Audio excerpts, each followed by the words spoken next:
Well, now, welcome back, folks, to the Deep Dive. We're mighty glad you're tuning in with us today. Absolutely. Whether you're right here in Overton County, maybe over in Livingston, or hey, even down near Standing Stone State Parkway. That's right.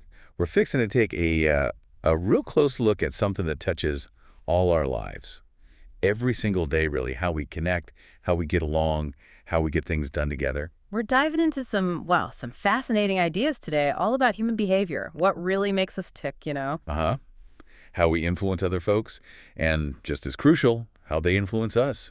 It's kind of like lifting the hood on why people do the things they do. And the viewpoint we're looking at, it's pretty unique. It comes from a fella who, believe it or not, used to work for the CIA. Now, hold on, CIA. We ain't talking spy games here, are we? Huh, no, not really. He talks about the psychology they use, sure. But we want to see how those same ideas might show up right here in your everyday life. Okay. Like understanding your kids better, maybe? Or working with neighbors down the road. Exactly. Or maybe getting folks motivated for a project at church or something for the community. Heck, even just finding the motivation yourself to, finally clean out that shed. Lord knows I need help with that one. So, our mission today, what are we trying to do here? We want to pull out the really important nuggets from what this fella shared. Understand the kind of the hitting gears turning when we try to get things done or just connect with people. And then figure out how we can maybe use that understanding for something good, something positive, right here at home. That's the goal. Not manipulation in a bad way, just plain old understanding folks better. All right, then. So settle in, grab a sweet tea maybe. This deep dive is just for you, and, well, we're glad you're here to explore these ideas with us. So let's jump right in. The first point, and it's a big one, from this former CIA officer. It might make you kind of scratch your head a bit. Oh, yeah, upset. He basically says that manipulation and motivation, well, they're pretty much the same thing deep down. Whoa, hang on now. Motivation and manipulation, the same. Yeah. That feels wrong somehow. It does, doesn't it? Because we think of motivation as, good, inspiring people, like a coach firing up the team or a teacher getting kids excited about learning. Right, or just helping a friend out. That feels positive. Yeah. But manipulation? That word's got a bad taste. Feels sneaky, like you're being used. Exactly, like someone's pulling strings behind the scenes for their own gain, maybe even hurting you in the process. So how can they be the same? Yeah, how? Well, according to this source, the difference ain't really in how you do it, but more in how it's perceived and what the final outcome is. So the skills are the same. That's his argument. Things like, persuasion, being influential, good communication, thinking creatively, building that connection, understanding what someone needs. He says those skills are the same, whether your aim is to lift someone up or to deceive them. Think about that. Like a really good preacher or a great teacher, they use charisma, they connect. But then you think about a con artist. Maybe they use a twisted version of the same charm. Precisely. The source says the skills themselves are kind of neutral, like tools. It's how you use them and what you're aiming for that makes us call it motivation, or that other word. Okay, so if the skills are neutral, what's the real deciding factor then? He puts a huge emphasis on being outcome-oriented. This is like a core thing from his CIA background. Outcome-oriented, meaning focused on the result. Yeah.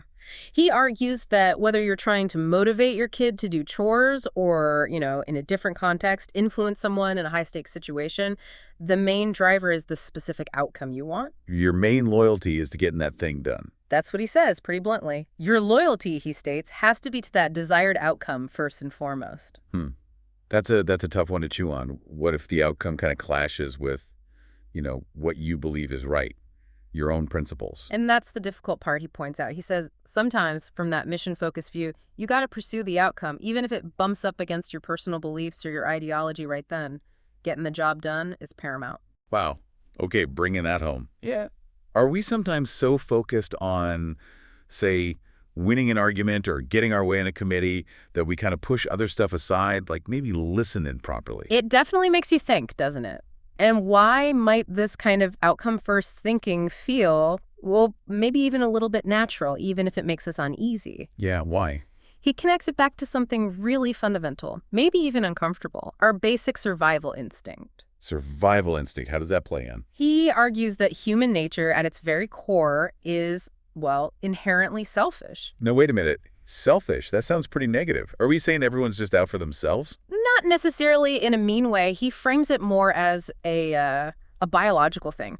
We're wired, first and foremost, to protect ourselves, self-preservation, and protecting our immediate folks, our family, our kin. Okay, like looking out for number one, and then your own people. Right. He uses that classic example, on the airplane, the oxygen masks. With your own mask on first before helping others. Yeah, exactly. And emotionally, that feels kind of wrong, especially thinking about helping your child. You want to help them first. Of course you do. But logically, if you pass out trying to put their mask on, you're no good to anybody. Neither of you gets help. Right. Got to save yourself to save them. Okay, I see the logic. So that survival instincts, that drive to secure yourself first, it's deep. He suggests that underlies a lot of what we do. We naturally look out for ourselves in our close circle. It's not about endorsing selfishness, he'd say, but about recognizing this deep-seated part of how we're wired. Okay, so let's recap.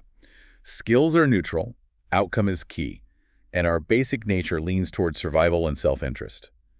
If we kind of accept that framework for a minute, how do we actually use these influence skills? What are the tools he talks about? Well, interestingly, he says the most effective way to influence someone, maybe even gain control in a conversation, doesn't start with doing all the talking. No. What then? It starts with listening, really listening, and maybe even more importantly, asking good questions. Ask questions. But don't you seem more in charge if you're the one laying out all the points, the loudest voice in the room kind of thing? That's what we often assume, right? In meetings, even just chatting with friends, the person holding forth seems like the leader. But this fella, from his CIA background, says, nope. Often the real power lies with the quiet one asking the questions. Huh. Why is that? How does asking questions give you power? He breaks it down. First off, when you ask a question, you are directing the conversation. You choose the topic, you guide where it goes. Okay, yeah. You steer the ship by asking the questions. Right. And second, your questions kind of prime the other person. They start thinking along the lines you want them to, and they deliver the specific info you're looking for instead of just rambling. So you get focused answers, not just whatever pops into their head. Exactly. But here's the really subtle part, the magic, as he calls it. Asking questions lets you gather way more than just the words they say back. How so? He explains that when someone's really thinking about how to answer your question, especially a thoughtful one, their brain is busy. They're processing. Okay. And in that moment, while they're distracted formulating the answer, they're less likely to be guarded, less likely to give you some rehearsed, polished response. You get a peek at their true nature, as he puts it. You see past the mask a little bit? Yeah. You see their nonverbals, maybe a hesitation, their genuine reaction as they think, not just the prepared answer they want you to hear. I could see that. Like trying to get a straight answer from a teenager, maybe.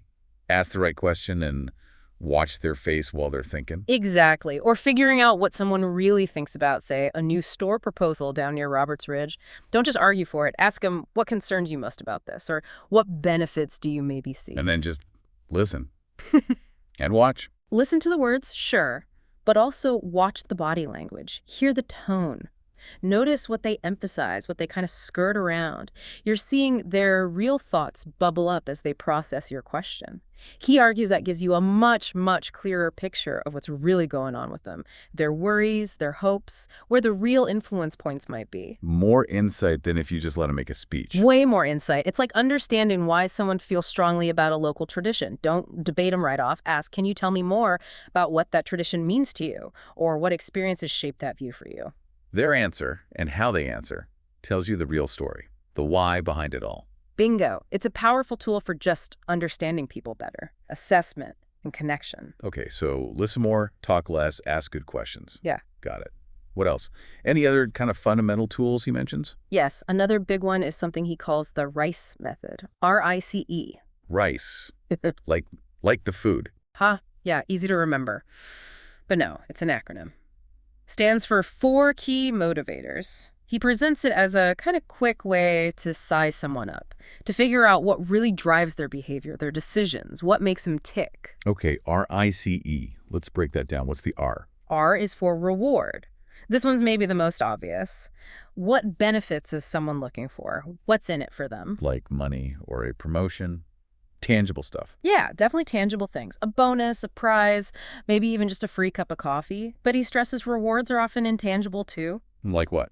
Recognition, praise, just a simple attaboy or a high five, feeling like you achieved something, or even just avoiding something bad that can feel like a reward too. Okay, so Thinking about folks we know.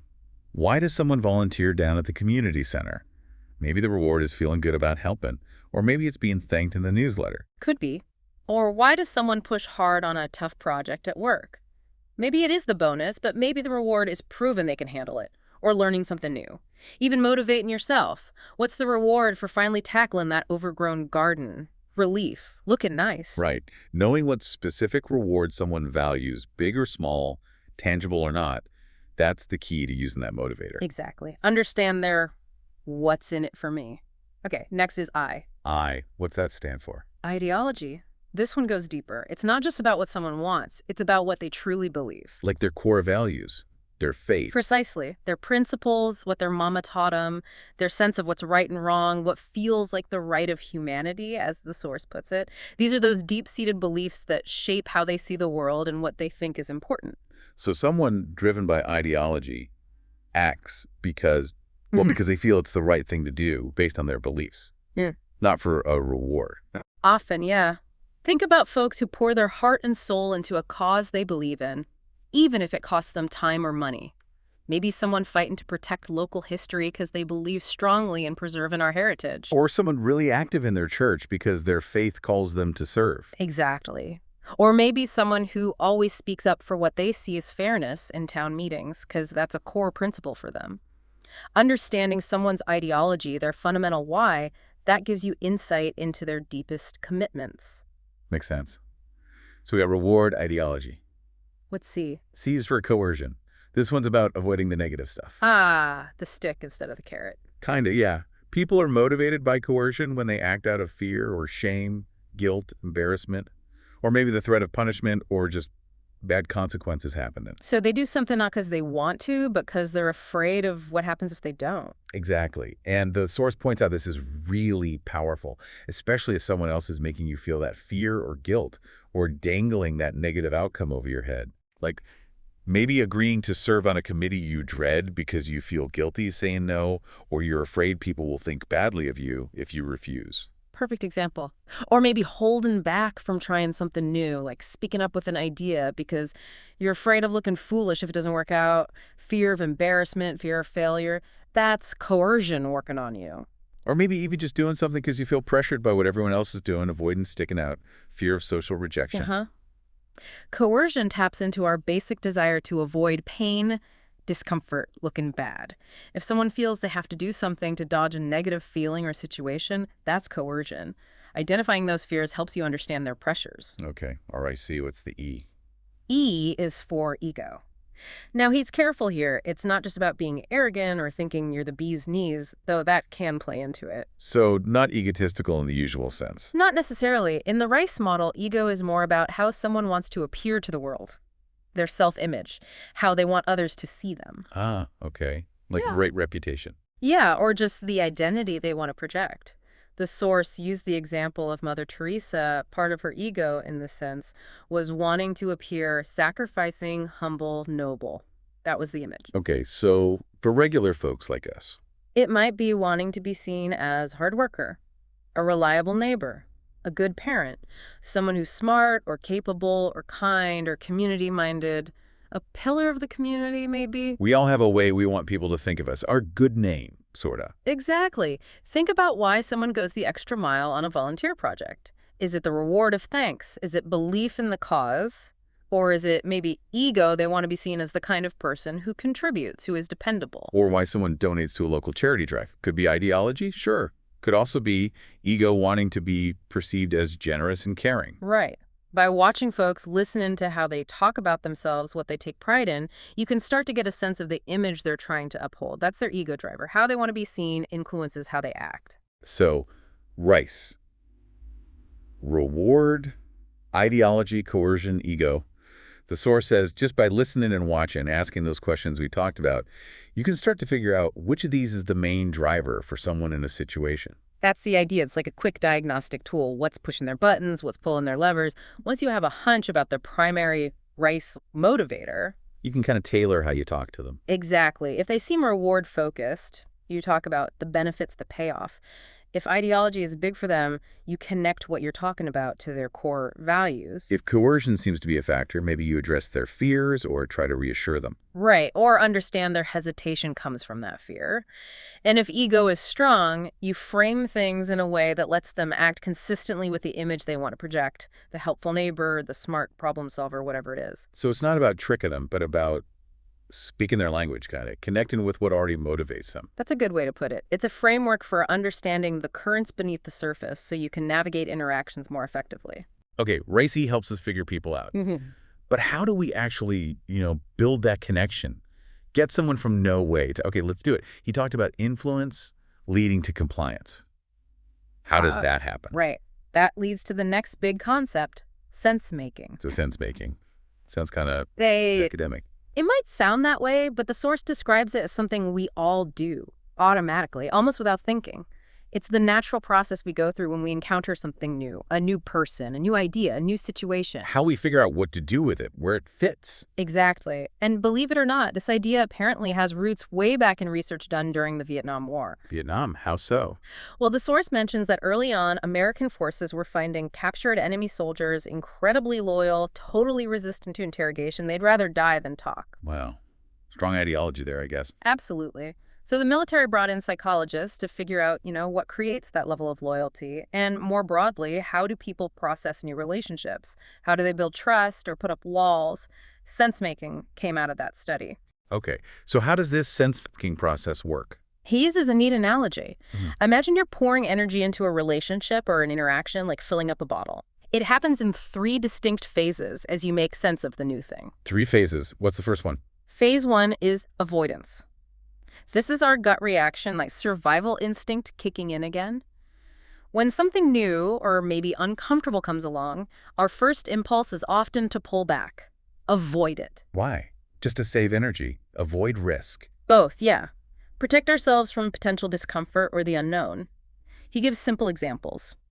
You see a stranger in the elevator, maybe you just nod and look at your phone.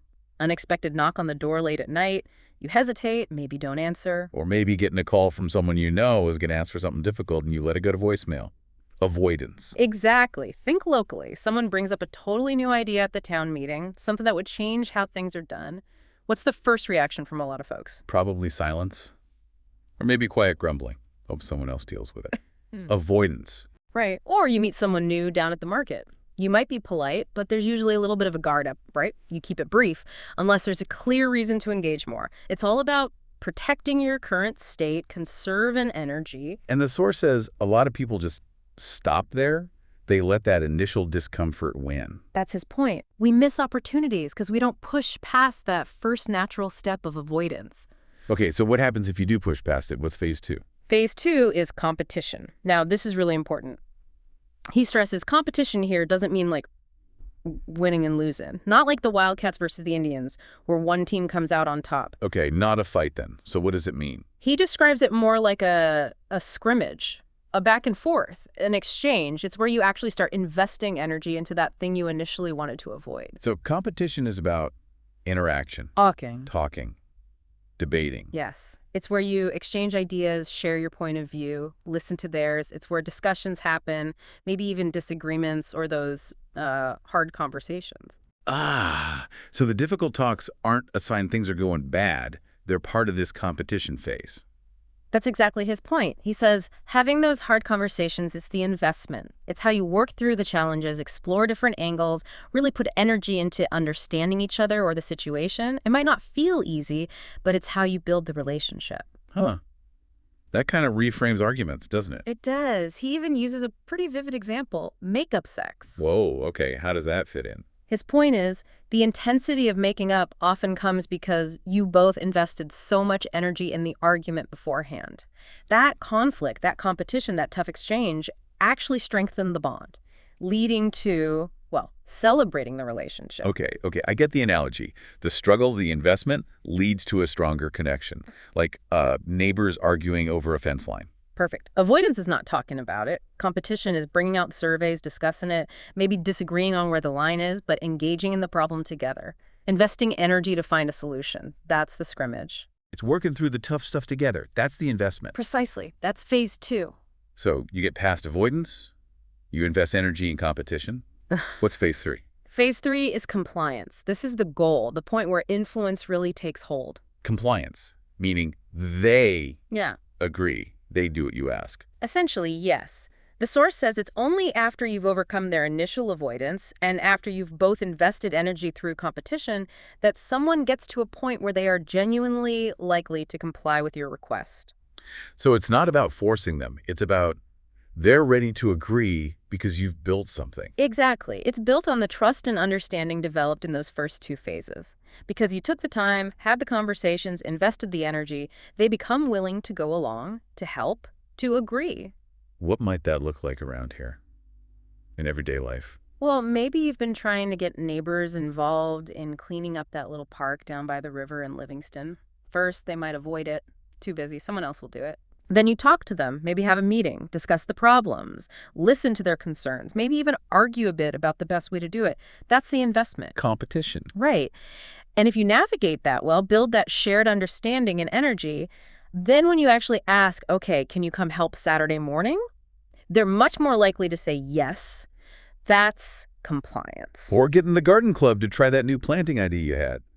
Initial resistance, avoidance, then lots of discussion, maybe debate, competition, and finally, agreement, compliance. You got it. It's the natural progression when you invest the energy.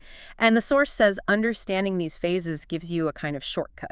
How that? Because you recognize what's happening. You see avoidance not as rejection, but as a normal first step. You see competition, the hard talks, not as failure, but as necessary investment. Knowing the roadmap helps you navigate it better. Keep investing even when it's tough, and guide the process towards that positive outcome of compliance. So it helps you not give up too early and understand why resistance happens. Exactly. It's a path to building real cooperation. Okay, that makes sense.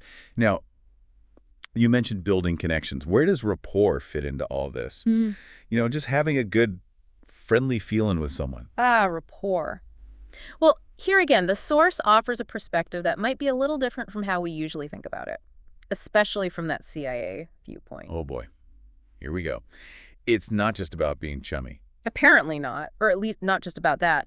We tend to think of rapport as, mutual liking, goodwill, being comfortable together. But the source says the CIA sees it as, well, a very practical tool. A tool, like Yeah. rice or sense-making. Kinda, yeah. He defines rapport from their perspective as social capital. Social capital, what does that mean? Like money in the bank, but with relationships. That's pretty much the idea. Think of capital as something you build up and can then spend or draw upon. The source is quite direct. He says, rapport is seen as a currency that denotes leverage in a relationship. Leverage. Yeah. Whoa, so it's less about being friends and more about building up influence you can use later. That seems to be the core of the source's point on this. He describes it as, say, being nice today so that you can get what you want tomorrow. Or maybe having a really good, positive chat now to kind of set the stage for asking a favor later on. Exactly. He talks about building an actual measurable currency of connection or goodwill that you can then call in leverage in the future to get what you want. That feels kind of cold. Transactional. Is he saying genuine friendship doesn't matter? He doesn't dismiss goodwill entirely, but the emphasis, especially in that professional context he comes from, seems to be squarely on the practical utility of the connection, building something you can use to achieve an outcome. Thinking about it, maybe we do this without realizing it. Like you help a neighbor move some furniture. You do it because you're neighborly, sure. But maybe in the back of your mind, there's a little thought that, well, now they kind of owe you one if you need help later. That's a perfect example of building social capital. Whether you call it that or not, you're investing in the relationship bank account. So this view challenges us to think, are our friendly interactions just friendly? Or are we also, maybe subconsciously, building leverage, building that social capital? Is that okay to think about relationships that way? It's definitely a challenging perspective. It shifts the focus from just the warm, fuzzy feeling of connection to the actual function of that connection in getting things done. Practical, but maybe a little unsettling. Yeah, settling's a good word. Okay, so we've talked about understanding others with rice, building connection through sense-making and rapport as capital. What about understanding ourselves in all this? Did the source talk about our own psychology? He sure did. And he has another interesting, maybe slightly provocative take on our fundamental nature. He argues that our basic wiring makes us, well, Kind of lazy. Lazy. Now, hold on. Folks around here in Overton County work their tails off. What's he mean, lazy? Yeah, no, it sounds like an insult. But he's not talking about work ethic in the usual sense. He connects it back to that survival instinct we discussed earlier. Okay, survival. How does that make us lazy? Remember, the core of survival instinct is about conserving energy, right? Not wasting it. Our biology wants efficiency, the path of least resistance. Okay, so we're built to save energy. Right. And he argues this translates into a kind of behavioral laziness. We're naturally inclined to avoid extra effort, to take the easy way out if we can. Ah, okay. Not lazy like sitting on the couch all day, but lazy like avoiding difficult tasks. Exactly. And he ties this directly back to sense-making. Why do people often quit in phase 1 avoidance? Because it's easier. Requires less energy than engaging. Bingo. And why is phase 2 competition, having those hard conversations, investing energy? Why does that feel difficult? Because it takes energy, it's work. Right. So our built-in lazy survival instinct is always whispering in our ear, don't bother, too much effort, just stay comfortable, avoid that. Like procrastination, putting off that big project because starting it feels hard, conserving energy in the moment. Perfect example. Or avoiding that sensitive conversation because the easy path is just not having it. That instinct is always nudging us towards minimum effort. Okay, I can see that tendency in myself, sure. And probably in others, too. But here's the flip side. He contrasts this natural tendency with how successful people operate. How do they differ? He argues they achieve things because they consciously recognize and override that lazy instinct. They push through it. They do the hard thing even when it feels easier not to. That's the idea. They understand avoidance is easy and competition is hard, but they make the choice to invest the extra energy anyway.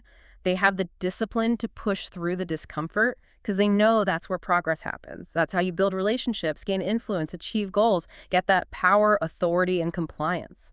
So it's about recognizing the urge to take the easy way out and deliberately choosing not to sometimes, choosing to invest the energy. Exactly. It takes conscious effort to fight that basic wiring that wants us to coast. Where do you see that path of least resistance showing up in your life? Is it putting off a phone call, sticking to the same old routine in Rickman when maybe a change would be good? Just recognizing that instinct is the first step, I reckon. It really is. First step to choosing whether to give into it or push through it for something better. Okay, wow. We have covered a lot of ground here. Motivation, manipulation, questions, rice, sense-making, rapport is capital, even our own lazy instinct. It feels like we've been given a peek inside a kind of powerful toolbox for understanding people. It really does feel like that. Powerful tools. But, you know, talking about manipulation and leverage and selfish instincts, it can leave you feeling a little uneasy. Like, is this good knowledge to have? That's a fair question. And it leads right into the final and maybe the most crucial message from the source material. What's that? He strongly emphasizes that all these tools, all these insights, rice, sense-making, understanding instincts, they are fundamentally neutral. Neutral. How so? He uses that great analogy of a simple tool, like a hammer or a screwdriver. Okay. A hammer itself isn't good or bad, right?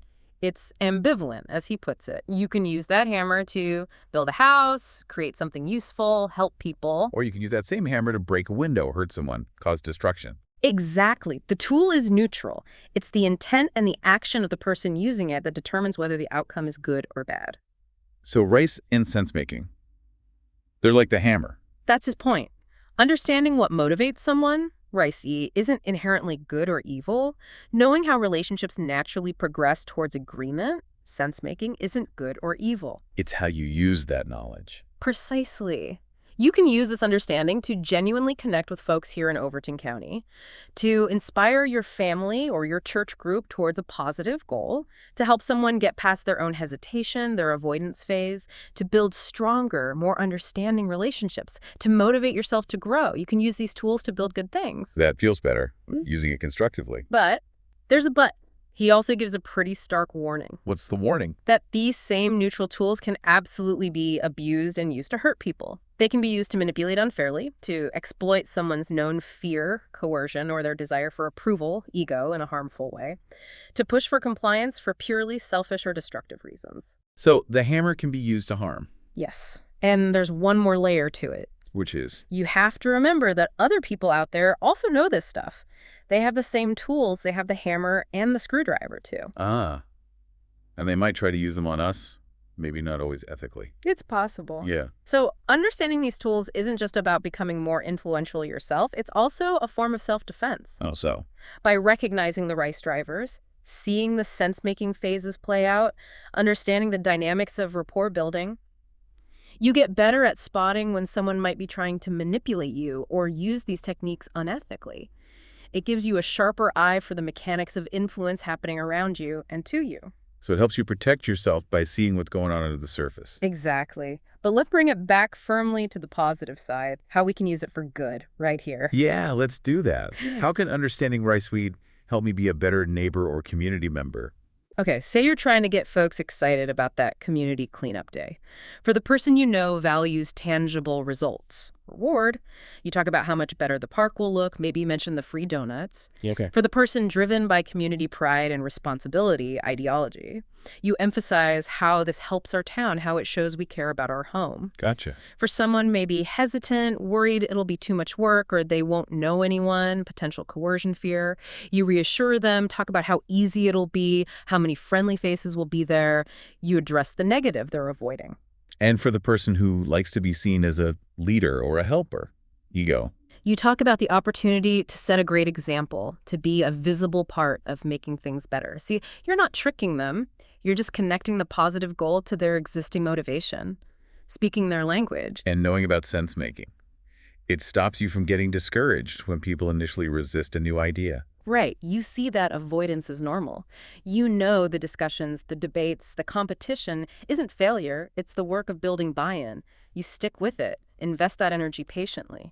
Because you know that's the path to potential compliance, to getting folks on board genuinely. That's the constructive path. So yes, this knowledge is powerful, but its value, its goodness, depends entirely on the heart and the hand wielding the tool. It's about your choice. To use it to understand, to connect, to build up, not tear down. That's the hope. That's the positive potential. Phew. Well, we have definitely dug deep today, haven't we? Looking at influence, motivation, all these hidden currents through this unique CIA lens. We sure have. From motivation and manipulation maybe being two sides of a coin to the power of asking questions. Yeah, and that Rice framework, reward, ideology, coercion, ego for understanding what drives folks. Plus, the 3 phases of sense-making. Avoidance, competition, compliance. And seeing rapport as practical social capital, and even wrestling with our own built-in lazy survival instinct that wants the easy path. It's a lot to think about. But I reckon the biggest thing, the main takeaway you're saying from the source, is that these are all just tools, neutral tools. Like that hammer. The real power, the real responsibility lies in how you, right here in Overton County, choose to use them. So here's something maybe to mull over as you go about your week. Think about something you're trying to get done. Could be anything. Yeah, maybe it's personal, finally starting that exercise plan you keep putting off, fighting that lazy instinct. Or maybe it's with your family, getting everyone on the same page about chores or plans, understanding the rice drivers might help there. Or maybe it's bigger, something in the community, like building support for fixing up that old playground down by the Obey River, or getting folks involved in a new church outreach. Navigating that sense-making process, building that social capital for a good cause. Don't let that easy way out instinct win all the time. Don't stop at avoidance when you hit that first bit of resistance. Try to understand what's really motivating the folks you need to work with, yourself included. Is it a reward they need? Does it connect to their beliefs? Are they worried about something? Do they want to be seen in a certain way? And see those discussions, even the tough ones.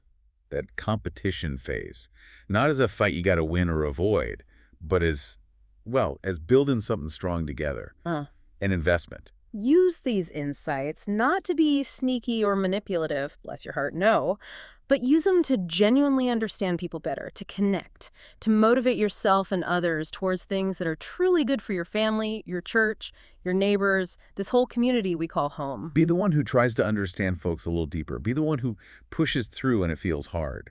Be the one who chooses to use this kind of knowledge to build things up right here in Overton County. Amen to that. And hey, if this whole deep dive got you thinking, if it sparked some ideas or maybe even raised some questions for you, well, we'd truly love to hear them. We really would. How do you see this stuff playing out in your own life or right here around town? Head on over to wherever you found this deep dive. Maybe it's on YouTube or somewhere else you listen. If you found this chat helpful, give it a like, would you? And leave us a comment. Share your thoughts, your stories. We read every single one, and it helps us know what resonates with you. And please, hit that subscribe button. That way you won't miss out when we dive deep into something else interesting next time. We're truly grateful you chose to spend this time with us today, thinking through these powerful ideas. Thank you. We really are. And now, as we kind of wrap things up here, let's just take a quiet moment together.